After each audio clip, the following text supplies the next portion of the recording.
బాసర జ్ఞాన సరస్వతి ఆలయ పునర్నిర్మాణాలకు సీఎం రేవంత్ రెడ్డి భూమి పూజ చేయనున్నారు. ఆలయ అభివృద్ధి పనులకు రాష్ట్ర ప్రభుత్వం 225 కోట్ల రూపాయలను కేటాయించింది. వేదవ్యాస మహర్షితో ప్రతిష్ఠింపబడిన ముగ్గురు అమ్మల ఆలయం ఆచారాలకు అనుగుణంగా సమున్నతమైన రాజగోపురం, కోనేరు, ఉత్తర ద్వార అభివృద్ధి, జ్ఞాన మందిరాలతో మరింతగా భక్తుల మనస్సులను ఆకట్టుకోనుంది.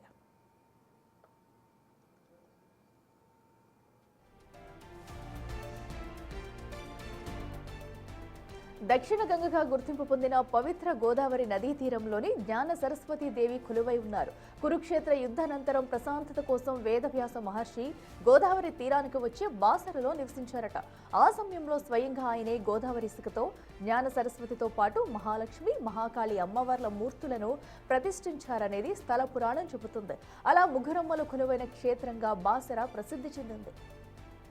జ్ఞాన సరస్వతి దేవి కొలువైన క్షేత్రం కావడంతో ప్రతి ఏటా పెద్ద సంఖ్యలో పిల్లలకు ఇక్కడ అక్షరాభ్యాసాలు చేయిస్తుంటారు. వసంత పంచమి, ఇతర పర్వదినాల్లో అక్షరాభ్యాసాలకు వచ్చే పిల్లలు, తల్లిదండ్రులు, వారి బంధువులు, భక్తులతో ఆలయం కిటకిటలాడుతుంది. ప్రాచీన ఆలయం కావడంతో ఏటేటా పెరుగుతున్న భక్తుల సంఖ్యకు తగినట్లు అభివృద్ధి పనులు చేపట్టకపోవడంతో భక్తులు తీవ్ర ఇబ్బందులకు గురవుతున్నారు. ఈ నేపథ్యంలో బాసర ఆలయ అభివృద్ధి చేపట్టాలని సీఎం రేవంత్ రెడ్డి సంకల్పించారు. సంప్రదాయాలు, ఆచారాలకు అనుగుణంగా ఆలయ అభివృద్ధి పనులు చేపట్టేందుకు మాస్టర్ ప్లాన్ తయారు చేయాలని అధికారులను ఆదేశించారు సీఎం. ఇక బాసర ఆలయ పునర్నిర్మాణ పనులకు మాస్టర్ ప్లాన్ రూపొందించే ముందు అధికారులు శృంగేరి పీఠాధిపతులతో సంప్రదించారు.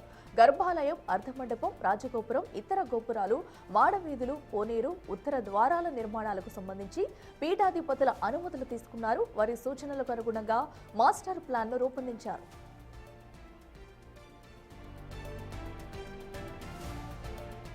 భక్తుల సంఖ్య, భవిష్యత్ అవసరాలను దృష్టిలో పెట్టుకుని ప్రస్తుతం 2000 చదరపు అడుగుల్లో ఉన్న గర్భాలయం, అర్ధమండపాన్ని 5000 చదరపు అడుగులకు పెంచుతున్నారు.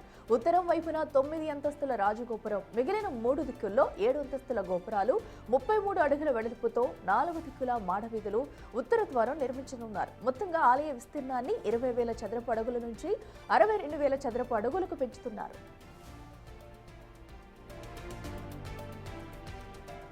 ఇక ఆలయంలో ప్రతి నిర్మాణాన్ని శిలలతో చేపట్టనున్నారు. 6,000 మంది భక్తులకు అన్ని వసతులతో 70,000 చదరపు అడుగులతో క్యూ కాంప్లెక్స్లు, 200 మంది ఏకకాలంలో కూర్చుని ధ్యానం చేసుకునేలా ధ్యాన మందిరం, 20,000 చదరపు అడుగుల వైశాల్యంతో వంటశాల, భోజనశాలలు, ప్రసాద పంపిణీ కేంద్రం, ఈశాన్య దిక్కున కోనేరు, తూర్పు దిక్కున ఆధ్యాత్మిక పరిడవిల్లేలా అద్భుతమైన తోరణాలు, సమాచార కేంద్రం, దేవాలయానికి ఉత్తర, తూర్పు దిక్కుల్లో రోడ్ల అభివృద్ధి, దేవాలయం నుంచి అవతలి వైపు వెళ్లేందుకు అండర్ పాస్, అవతలి వైపున సోలార్ రూప్ టాప్ తో వాహనాల పార్కింగ్, ఆలయ ప్రాంగణంలో ఆహ్లాదకరమైన మొక్కలతో పుష్పవనం పనులు చేపట్టనున్నారు.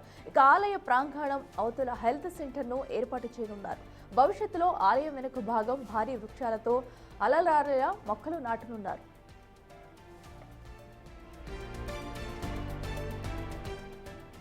గోదావరి నది పుష్కరాలు వచ్చే ఏడాది జూన్లో ప్రారంభం కానున్నాయి. ఇక పుష్కరాల సమయంలో లక్షలాది మంది భక్తులు పుణ్యస్నానాలకు బాసర గోదావరి తీరానికి చేరుకుంటారు. వారికి అవసరమైన అన్ని వసతులు ప్రస్తుత మాస్టర్ ప్లాన్ లో భాగంగా చేపట్టనున్నారు. ఏ ఒక్క భక్తుడు కూడా ఇబ్బంది పడకుండా ఉండాలని ప్రభుత్వం సంకల్పిస్తుంది. ఆలయ సంప్రదాయాలు, భక్తుల విశ్వాసాలకు అనుగుణంగా పనులు చేపట్టాలని ముఖ్యమంత్రి రేవంత్ రెడ్డి అధికారులను ఆదేశించారు.